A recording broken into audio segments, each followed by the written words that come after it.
Contenders, make these moves in Dynasty right now. You guys might have already finished your rookie drafts. You might be wondering, now what? Well, today we're going to break down the 3 types of contenders, and we're going to break down exactly what moves, what strategies to employ with each type of contender. So, Danny, shall we get it kicked off with the worst kind of contender of all? I'll just say this right now. Your notifications, whatever bank you're under, it's probably the scariest notification you can set. Fraud alert. Because guess what? In Dynasty, frauds are the worst state of a team you can possibly be in. You have no direction. You're caught in limbo. And we've seen multiple frauds in leagues we've been in. Yes, and this is one of my league mates' teams. This is not one of my own teams. We're going to break down some examples of our own teams in the actual contenders. But thankfully, you and I don't possess any frauds. And it's not because we can't self-scout our own teams. It's that when we do have frauds, we decide to be proactive and tear them down. And we did the rebuilding video yesterday, and that was basically what my Flock Me Silly team was, which was a fraud. Yeah, exactly. We identify a fraud, we tear it down, and we be proactive. But this is a league mate of mine's team. And now he might be thinking the same thing, like he should be tearing it down or whatever. But as this currently stands, this team is an absolute fraud. And the moves to make are very simple. If you are or could be a fraud, you think you can contend, but you realistically cannot. And our My Teams feature, which you guys can see on display right now, is a totally free feature to use. You can basically go to the expert rankings and use it for free. Or if you want my or Danny's specific rankings, you can see ours if you're a paid site subscriber. You're probably like 7th to 12th, somewhere in there, but you have like aging assets on your team like this team does with Derrick Henry, with Kamara, with Judy, with Adams, with some of those type of guys. The first move that you need to make is take a good, hard, long look in the mirror and ask yourself, is this truly a top 3 to 4 team in production value, not necessarily in value in Dynasty, in production value? Try looking at Underdog ADP, redraft rankings, best ball rankings. Ours are available on the site right now. How many first round redraft picks do you have on this roster? How many second, third, fourth, fifth round redraft picks do you have? More importantly, too, what kind of league format are you in? Is this a start 9, a start 12, whatever? If you have 7 fifth round or higher assets and you're in a start 12, that might be good enough to compete depending on your depth. But you got to make that evaluation and look yourself in the mirror and not lie to yourself too. Be completely honest with yourself. There's no bad place if you do identify yourself as a fraud. It's bad if you identify yourself as a fraud and you still try to overcome it anyways. Shove more assets in the middle. Gain more, Derrick Henry archetype players. Obviously, we see Derrick Henry, Alvin Kamara as the main 2 running backs here. Maybe he goes and makes a move for Aaron Jones. It's like at that point, it's just overkill. Understand the fact that your team, from a value aspect, is not close to being even average in your league, and make the determination. Because quite frankly, the question of taking a good, long, hard look in the mirror, evaluating your team, it will also apply to the contender phrase like you guys will see in the next team set of teams that we talk about. But this is specifically if the answer is no, it's not actually a contending team. These are the steps to be able to put yourself from a fraud to a retooler. Like I mentioned with that no flocking team, I would have classified it as a fraud as it was currently constructed at the beginning of this offseason. The first move I made, I traded away Christian McCaffrey and Deebo Samuel, got a 2027 1 and a 2026 2, and made that team a retooler instead. Yeah, like you said, if the answer is no, the answer is I don't have enough, I'm not a top 3 to 4 team, then you need to be proactive and tear things down. And in which case you should watch yesterday's video where we talked about that. Do not get caught holding the bag. If you have a team like this and you're like, okay, by the way, this is a super flex league. So Jared Goff, Russell Wilson, Kirk Cousins, not good enough at quarterback, especially given the lack of depth at wide receiver, running back, and no real, foundational piece at tight end as well. Some people might look at this team, go to another contender or whatever. Hey, I'll give you my first, second, and fourth round pick for Geno Smith, Aaron Jones, and Travis Kelce, or Geno Smith, Aaron Jones, and whatever older Zach Ertz or something like that. Yeah. You're just digging yourself a further hole at that point. Exactly. Your number one goal should be to tear the team down. The answer, like I said, is not shove any more assets for this last hurrah, because that is the hole that a lot of people get themselves in. They keep trading away that year's first round pick. They keep saying, oh shit, well, I don't have my first this year, so now I have to contend it again. And then by the time that happens 3 cycles in a row, you have no asset value on this team. And it goes from being a team that's a fraud that you can turn into a retooler to a team that goes from a fraud to quite literally an orphan. That's how orphans are made, quite frankly. And adding to that, it's better to be critical about your own team and rebuild a year early than it is not be critical enough and miss the window on your rebuild window.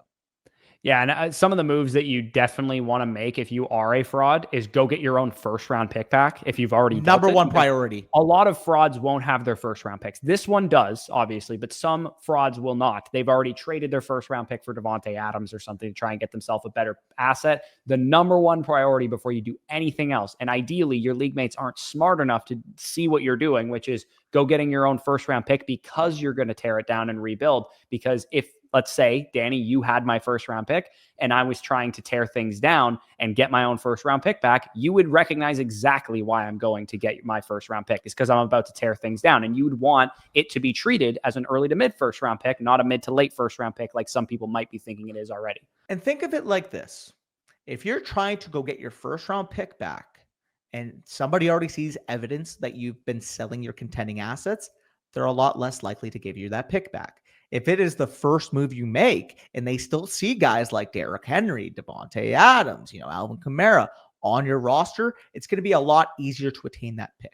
Think of it like if you're playing poker and you're trying to make a bluff. It's a lot more likely for you to get that bluff through if your opponent can see your whole cards or they can't see your whole cards. Because guess what? Trying to get your own first round pick back after you already sold your contending assets is playing a poker hand with your face cards up. Not to mention, it's also easier to bluff a poker hand if there's like a flush on the board or something like that.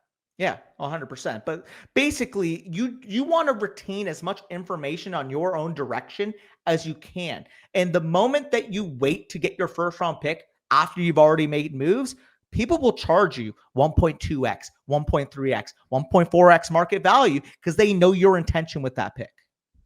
Yeah, like you have to understand that your pick's going to be early after you tear things down. Again, it's not early yet, but once you tear things down, that pick is going to be early. So you want to make your league mate think that maybe you're not tearing things down. Mm-hmm. Any experienced dynasty players going to know exactly what you're doing, but maybe your league mate doesn't.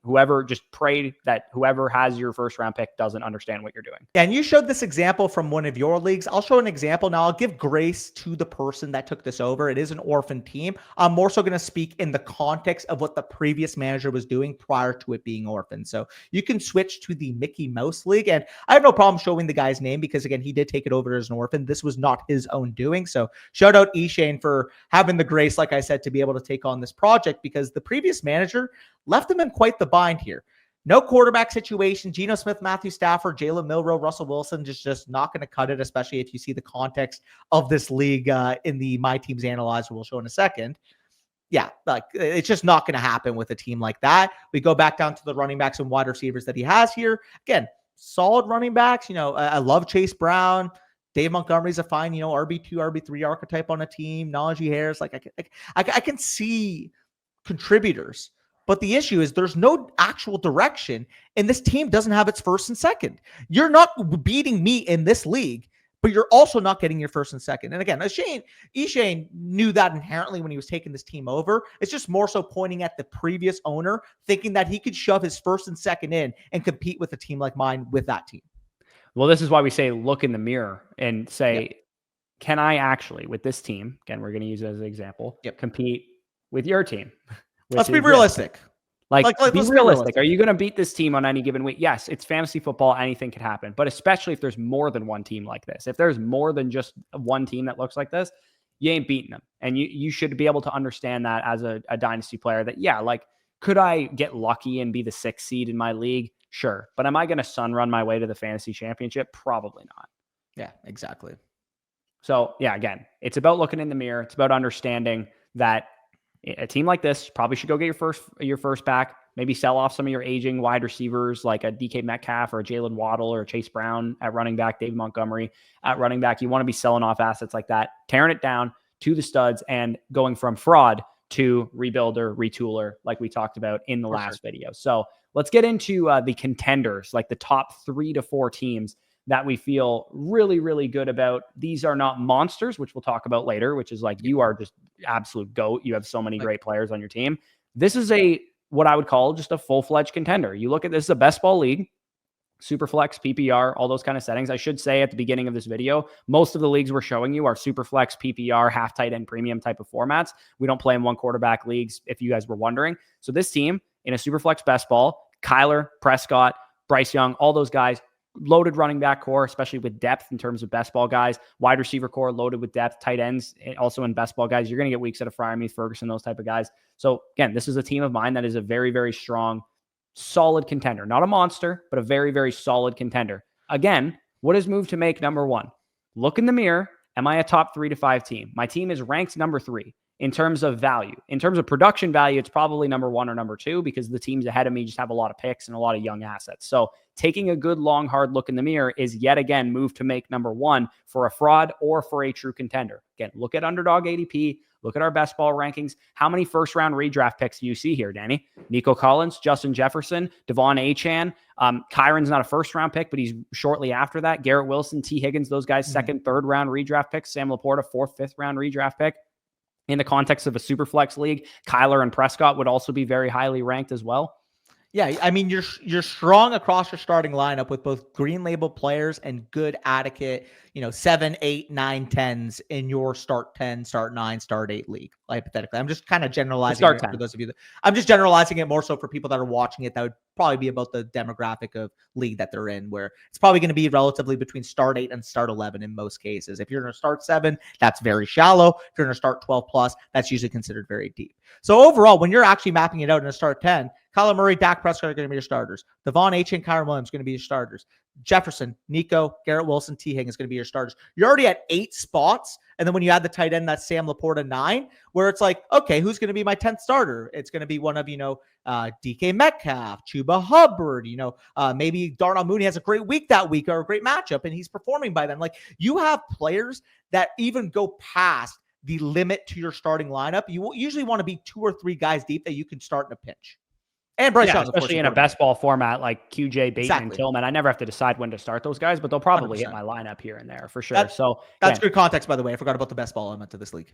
Yeah. And again, in this case, the answer is yes, you have enough. You are a contender. Yes. In the frauds, you were not enough and you need to rebuild. But in this case, I have enough. I can contend in this league. I was in the championship last year. I did lose, but I was in the championship last year.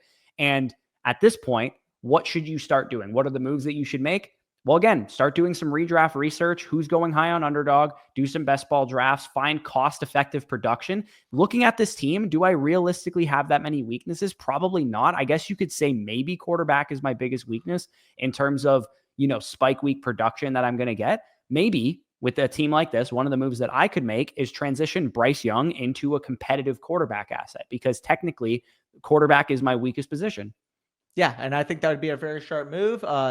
You want to get a needle moving type of production. Like if you can get a similar projection to, how much on top of Bryce Young can you get to Baker Mayfield? And Baker Mayfield's a guy we view as, a top 7, top 8 level guy in redraft this year. That's about where he's going over on underdog. Like that would be the type of transition you make. Obviously, maybe you might have to add a little piece on top of Bryce. Yeah, Bryce plus a 2 and maybe a young piece on my team or something like that. But like for you specifically, especially in a best ball context, having 3 guys with Kyler, Dak, and with Baker in that instance that can finish top 8, top 6 on any given week is going to be more beneficial given the status of your team. And I'll quickly add, because you mentioned, for example, the similarity in the question you have to ask yourself between whether determining if you're a fraud versus if you're a contender.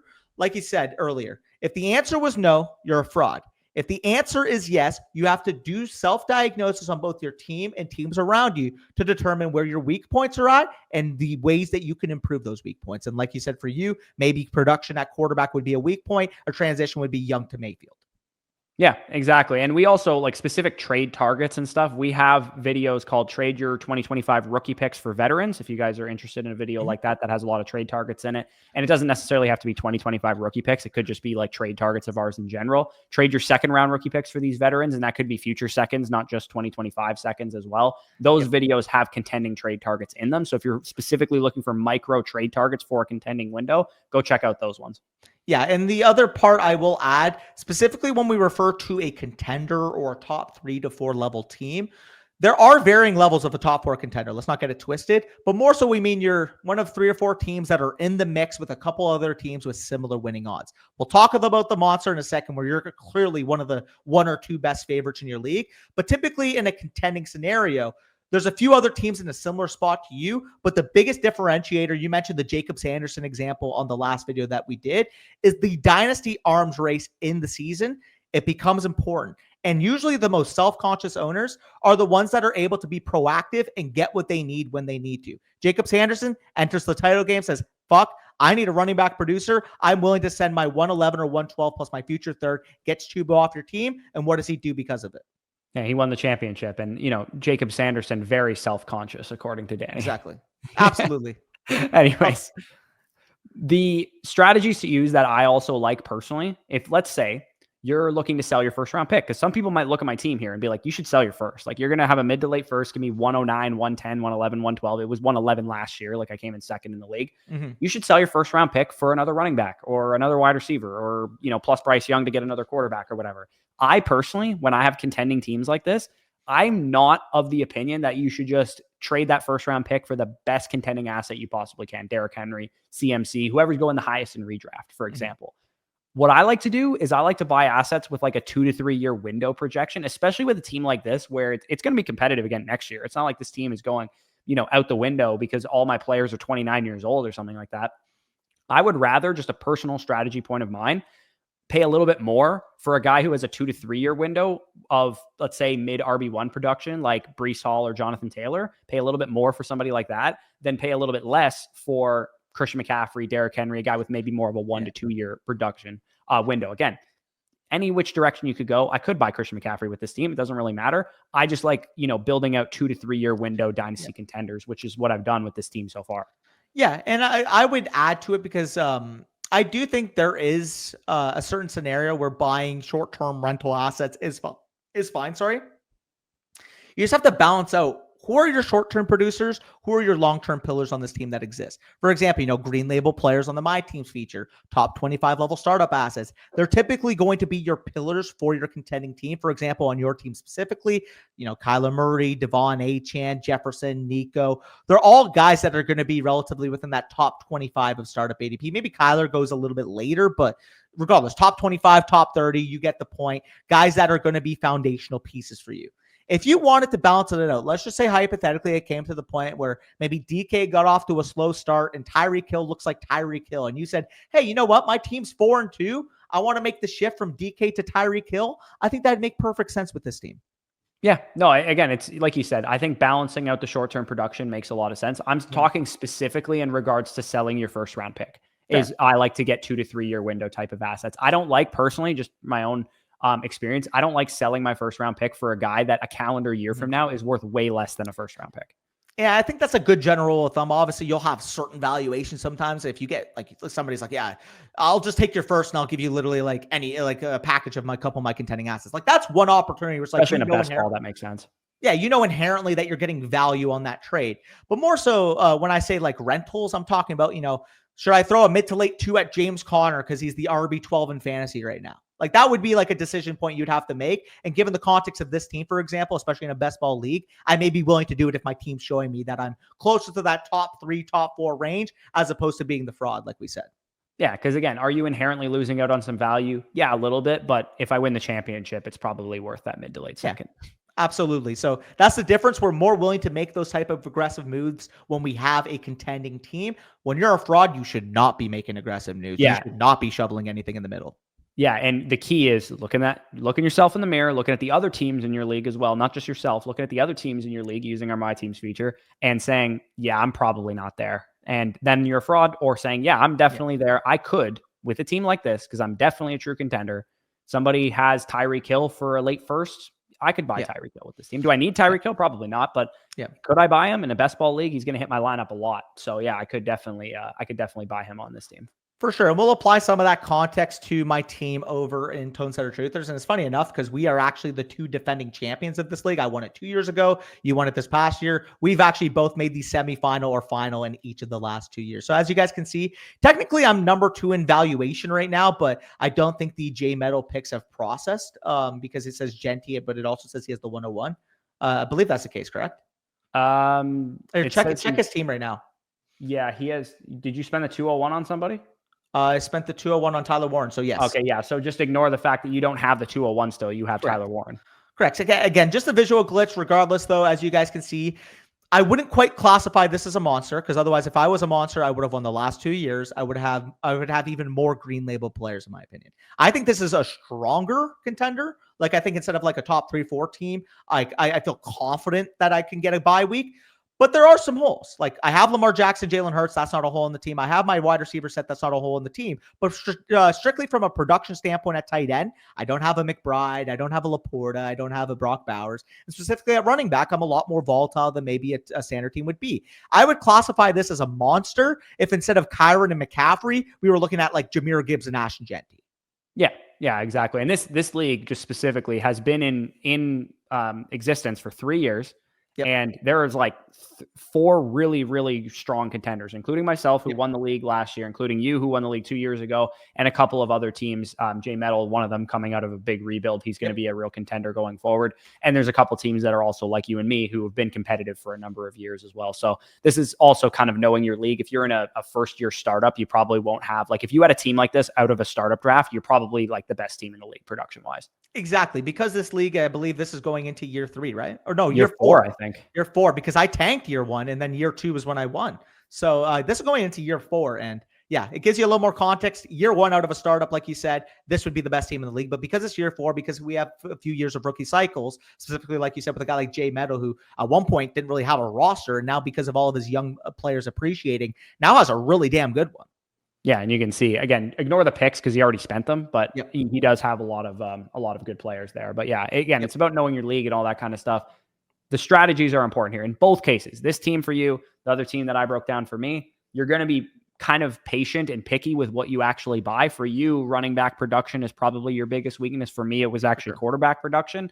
When you can pivot, maybe a young appreciating asset like I had with a Bryce Young into like a competitive quarterback, you could maybe take opportunities to do that. When you have the opportunity, maybe for you have your first round pick this year and my second round pick and my third round pick. Maybe you could sell that back to me if you wanted to. Well, that's what I have a ton of running backs on my roster, for example. So, well, that's what I was going to mention. So full transparency, the only reason I actually even got Tyler Warren is because he had fallen to the 201 and Jay Metal's like, you know what? Like, I already have tight end value. I believe he took Loveland, if I'm not mistaken. He has Bowers already. So. He has Bowers. He had Loveland. He's like, I don't need a Tyler Warren added to my team. And I believe I ended up sending him, Tank, Bigsby, my 2026 2 and 3. Because I have your 2026 2 and 3, but I gave him Bigsby, the 2 and 3 for Warren. Yeah, which is a great deal, which I wish was on the table when I was making the pick. But, anyways, regardless. These teams are true contenders. We're going to show you what a monster looks like in a second because Danny's got a couple. I got a few.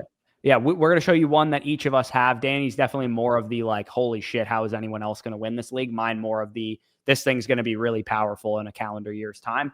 But yeah, let's get right into it because you have a monster in our listener dynasty league, which I believe is the oldest dynasty league that you and I are both in together. Yeah, we have been in this league about the same amount of time as the Tone Setter League, but I think earlier in that offseason is when we actually drafted it. So yeah, you are chilling here, and this is the absolute behemoth that you have built. Yeah, this is the team where I'm having fun. Like a lot of you guys will send your brag teams in, be like, oh yeah, I'm just sending this in because I'm showing you appreciation because you guys helped me build this. Like if I were to send a brag team in, this would be one of like the 4 or 5 that I have. Yeah, and the definition of a monster is this. The team is loaded. It's clearly a top 2 team in the league, both from a production standpoint. Again, use the like underdog ADP test here. Look where Chase, look where Jefferson, look where Chase, Jefferson, and Nakua are like 3 of the first 4 receivers off the board on underdog. Nico Collins, also a first round pick. Jahmyr Gibbs and Barkley are running back 1 and 3, I think, off the board in ADP. Josh Allen in a super flex, also very dominant asset. Trey McBride, the tight end 2 off the board, dynasty and redraft. This team's insane. Like nobody's beating this team realistically. This is a absolute monster. You have top end talent. You have tons of depth. I wouldn't say your depth is like absolutely exceptional, but on this team specifically, it's like a start 8, I think. It's so good in a start 8 or start 9 that it doesn't really matter what your depth is. But maybe you have a boatload of picks. Some people have teams like this and 4 first round picks next year. Like there's people who have teams this good that they've sent into us. That's what a league breaker is. This is what a monster looks like. People will leave the league because of teams like this. Yeah, and it's unfortunate. It's like you could do everything right, but there will be turnover in your league because people just don't want to deal with it. Yeah, I've been in leagues where, I've been in a dynasty league since 2020, where Scott from BDG's, the old editor of BDG, his team is so good that people have left the league because of him for years in a row. let me say one thing on Scott. He is the OG Dynasty player. And I'll tell you that, like, when I first started playing Dynasty, like, that was one of the first people, like, 2019, I was, like, having conversations with him. And he was talking about market value. He was talking about, dude, I don't think people realize in Superflex how valuable quarterbacks are. Like, he was ahead of that trend. Like, literally by 2021, everybody was on. Like, dude, he was the definition of a sharp. And if you look at his Dynasty portfolio, like, if I think I have a lot of monsters saying I have 4 or 5, he probably has like 10 to 15 monsters because he got ahead of the trend.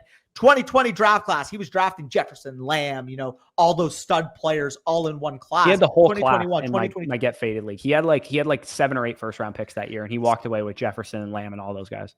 Yeah, big time sharp. Shout out Scott. I'm not sure if he still watches. I'm sure maybe even people in the audience that are watching this right now might actually be familiar with Scott. Really, really sharp Dynasty player. Yes. So moves to make, Danny. Here's what it's simple. You've had your rookie draft already. Usually people have monsters. They add another 2 or 3 rookies to teams like this already. What moves do you make when you have a team like this? Well, the answer is have fun. Buy hammers, 2-for-1 tier ups. Very fun moves to make. Let's say, Danny, you have a team like this. Nico Collins plus Tyreek Hill. You want to go get the trio of wide receivers in Dynasty? You go get CeeDee Lamb for Nico Collins and Tyreek Hill? Go ahead and do that. Nobody's stopping you. You've already made a move like this in this league. You and I made the move. You sent me Breece Hall and DK Metcalf. I sent you Nico Collins. I have a team that's coming out of a rebuild. It's starting to become a little bit more competitive. You could maybe argue that I'm being a buffoon, thinking I can even compete with this team. But anything can happen. If there's one monster, I'm okay trying to compete and be a competitive team if you have a really good team as well. Thankfully, Danny's is the only team that looks like this. Everybody else is a regular competitor that's a competitive team. But you traded me Breece and DK Metcalf. I gave you Nico Collins because why did you do that? Because you can. You have the assets to do it. And I'll add context too. Hey, guess what? Sometimes when you're in a league with one monster, getting in the chip and hoping that you win. Scott has never won that league, by the way. The Get Faded League. He's never won it. That's what I mean. It's like when there's 2 monsters, 3 monsters, and like the rest are like shit. Okay, like at one point, it's like you got to realize, hey, I'm not making the championship. But I'll tell you, prime example. What happened to me 2 years ago against Nathan? Shout out Nathan if he's watching this. What happened to me in the championship 2 years ago against Nathan when I had quarterback injuries? What do you do? I don't remember, to be honest. He picked up every available quarterback, and Joe Flacco won him the championship against me. That happens, man. I won a championship with Joe Flacco and Bryce Young 2 years ago. The point being, like, if there's one monster in your league, don't lose hope. In fact, I've been on the opposite side of that where people say there's no way they can beat Danny. And then, for example, I thought I was a monster in the Contender Truthers League last year, and I didn't even get a bye week. Like I was the highest scorer in that league, the team we just talked about, by like 180 points, I think it was. Like it was by a wide margin. And I didn't even get a bye week. I was like the 6th seed. So like the point being, like my guys ran hot and I won that league, and it's because I had Jonathan Taylor and a bunch of guys that popped off at the end of the season.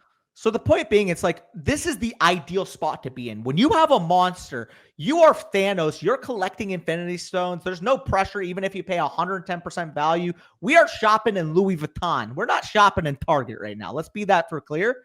But understand that fantasy is still a game of variance, and it takes one good week from Joe Flacco to have you up in ash. And again, thankfully, I won this year. Otherwise, I would be pretty upset that I wouldn't have won this league yet. But it just shows you, man, like, that goes from being, hey, guess what? That's 2 years, 16 buy-ins, let's just say hypothetically, paid for in the future, to now it's only 11 or 12, basically, what I got from second place. I forget exactly what it was. You know what I mean? Yeah. There's a good chance that when you have teams like this, you're virtually guaranteed to get a bye. Virtually. Like you're guaranteed to get a bye with a team like this next year. But anything can happen after that. Week 16, week 17. I lost in week 16 in our Tone Setter Truthers League when I did have clearly the best team in the league 2 or 3 years ago. I outscored everybody by 200-300 points, and I lost because Jerick McKinnon had 45 points in week 16. Yeah, it reminds me of my buddy one week, Deshaun Watson and James White on Monday Night Football combined for, if you remember the Texans-Patriots game, like 2017 or 18, those two combined for legitimately like 75 PPR points in a week, and he was up by like 68 going into it. Yeah, no, that happened. Again, getting back to the root of what you do with monsters, again, sacrifice value in trades if you got to. If you're getting the best asset in the deal, realistically, you should be making trades like that. Like, for example, Danny, if you had a team like this and somebody wanted Kyron Williams and Tyreek Hill from you to get Bijan Robinson, you should be doing that trade any day of the week. There's no need to balance what is the value of this trade when you can just go get the premier top of the line, like you said, Louis Vuitton caliber assets Yeah. in Dynasty. There's no reason to even buy Christian McCaffrey on a team like this because you can just shop for Bijan, who has the same projection, who's way younger. Yeah, in any buy low windows you have on elite assets that you don't already have, who cares if it loses you 2 weeks? Guess what? Your team should be able to make up for it, and you would have an elite asset coming back for you. So, for example, on this team, if Jalen Hurts got hurt and he was missing 3 weeks, shucks. Even if I trade Justin Herbert, I wouldn't have a quarterback for a couple weeks. Well, guess what? It's a super flex, and I can just throw like Tyreek Hill or Tajay Spears into the lineup if I need to and hope everybody else carries me over the top. But if all it costed was Justin Herbert plus a 26-1 to get Jalen Hurts because he got hurt, I'm going out and I'm getting Jalen Hurts. Yeah, absolutely. That's like you said, you're in Thanos collecting infinity stones. That's what you're doing. And again, in leagues like this, you don't need to be concerned with buying depth ever. If you absolutely had to, like let's say Josh Allen went down for 8 games and you had to buy a quarterback because you're probably not going to win without one, go buy a quarterback at that point in time. But realistically, your monster has enough that even if you did lose Josh Allen for 8 games next year, you might be able to get by without buying a quarterback and still get a bye week and still be one of the top teams in the league because your projections at running back, wide receiver, and tight end can carry you at that point. The other thing I'd like to point out too with teams like this, if you want to undertake a little bit more risky assets, like for example, Anthony Richardson, everybody recognizes how high his dynasty upside would be if he ends up hitting from real life because he runs the football and he's a young quarterback and all that kind of stuff. Your 2026 second, if all it cost you was your 2 and 3 to go take a swing on Anthony Richardson, because one of the actual real weaknesses of this roster is quarterback 3 for you. Yeah. And Richardson smashes, like you're laughing at that point. Well, but a team who doesn't have a whole lot of assets probably doesn't want to keep a guy like Anthony Richardson because he's risky. So it's funny you mentioned that because we were actually talking a potential deal. I'll give you guys some insight you're watching right now. So literally in this league, you can give you the context for your team in a second, but you guys can see the context of my screen and the team on the screen. I actually offered you Tajay Spears, my 2026 2 and 3, to go and get Sam Darnold and Tank Bigsby. So the way I view it, even if it's a 2 and 3 for Sam Darnold and Tank Bigsby versus Tajay Spears is a wash, like, yeah, maybe Darnold's only worth a 2. But I'll throw you the 3 because it's probably going to be a mid to late projected pick. And for you, you just cash in. And I also have Justin Fields, who we talked about as well. And Fields would more fit the bill of a risky asset who could gain a lot of value because Justin Fields runs the football. And if he stays with the Jets long term, then he would definitely gain a lot. And that's why I pivoted you to Sam Darnold, because I don't want to live with myself for trading away Justin Fields for a 2 and a 3 if he becomes a franchise. To me specifically too, because like it's like if you did it to like anybody else in the league, you'd be like, okay, you know what? That was a good value gain for them, but I got off a risky asset. What you view it as is like, okay, well, if Danny loses on the value of the risky asset, it doesn't really impact his team. But if he hits on the value of the risky asset, it's even more unbeatable. So I get you there. Not to mention, this league is has been around long enough that I drafted Justin Fields, and I witnessed the value gain when he was at the top of the mountain and he was a first-round dynasty asset, and I'm still here after he's been, in the basement as a backup quarterback for the Steelers. If you looked at my roster right now, I can't even think of a single player I actually drafted that wasn't in the rookie draft. Yeah, no, there's tons of guys in the startup that you probably just offloaded when you rebuilt the team, the team. And I like this, again, this league's been around 4 years. Like the first 2 years of this league, I was in the championship and then out in the semifinals, and I decided to tear it down and retool. But anyways, we're still talking about contenders. This is your monster. I'll go to mine, which is kind of more monster in progress, I would say, than actual monster at this point in time. You could see I'm the best team in the league, but it's not by a country mile. It's not like I'm way better than everybody else. Full transparency, the quarterbacks are doing way heavy lifting for me because if you look at the rest of my roster, this is the one I call the retool. Yeah, exactly. And like this is, if you look at this team, I have Allen and Stroud who are doing a lot of heavy lifting there. And then BTJ, Nico Collins, Harrison, Addison, those type of wide receivers, plus some depth pieces that are all young. I literally, pretty much my entire team drafted the last 2 years. Hey guys, comment down below whether or not Corey should trade for George Kittle and Chris Godwin. Let us know. Yeah, we talked about this already in the rebuilding video where I said you were potentially looking to bundle some assets together to trade to me because, again, some of you guys might be looking at this and like, dude, I would sell every single pick that you have this year because this team, you add one more running back, maybe a tight end like George Kittle. I don't know. The tight end Chris Godwin. The 2024 tight end 1 in points per game would help you a lot. I'm probably going to end up trading for Godwin and Kittle, full disclosure. But as of now, I have the flexibility, right? I have the monster. I can go trade for an elite dynasty asset if I can. The only reason I'm not doing it is because I hate tight ends so much that I don't feel like trading for an older tight end. Tight end screw me constantly. You're going to wait for AJ to beg you to take one off his hands. Yeah. Like if AJ wants to give me Mark Andrews for a second round pick, I'll just I'll pinch my pennies and maybe do that if I can. But regardless, this is not a monster yet, but it is a monster in progress because these young running backs, Hampton, Harvey, Tootin, those guys, this thing's going to be an absolute beast. I think you're very comfortably the best team in this league, full transparency. Because like I said, I mean, I contended the first couple years, won the chip first year, lost in the semifinal. My team is nowhere close to sustainably competing with yours. So that was honestly one of the main motivations why I started tearing stuff down. Which is part of that whole look in the mirror. Are you a fraud or are you a contender type of situation? Because this team is like a super house money team. It's not a monster yet, but it's also kind of still a wait and see approach because like, look at my roster outside of my quarterbacks. Every single other player other than Collins and Kincaid were drafted this year or last year. Exactly. Right. Like, it's like, okay, maybe a quarterback 3 and maybe a tight end 1, everything else you're fucking set. Yeah, pretty much. George Kittle and Godwin and maybe a quarterback 3. And this thing's an absolute beast competitively, value wise, and everything else in between. So these were contending teams. We went over some of the ones that we have, some of the ones that we've seen in our leagues in terms of like fraudulent contending teams potentially. And again, if you guys enjoyed this video, feel free to let us know down below, leave a like, subscribe, comment any of your thoughts down below as well.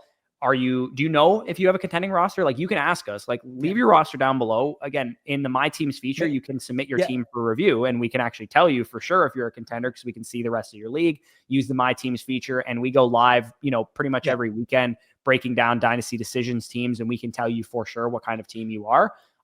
That's the best way to learn for sure what kind of team you are. We can tell you directly. And this is just a general lens, these 2 videos to kind of give you guys insight onto what our process is, how we kind of evaluate teams, how we kind of make those decisions when we actually do your own team review. So if you guys are wanting more intrigue, more insight onto our process when we actually conduct those team reviews, when we conduct those buy, sell, holds, this is exactly how we do it.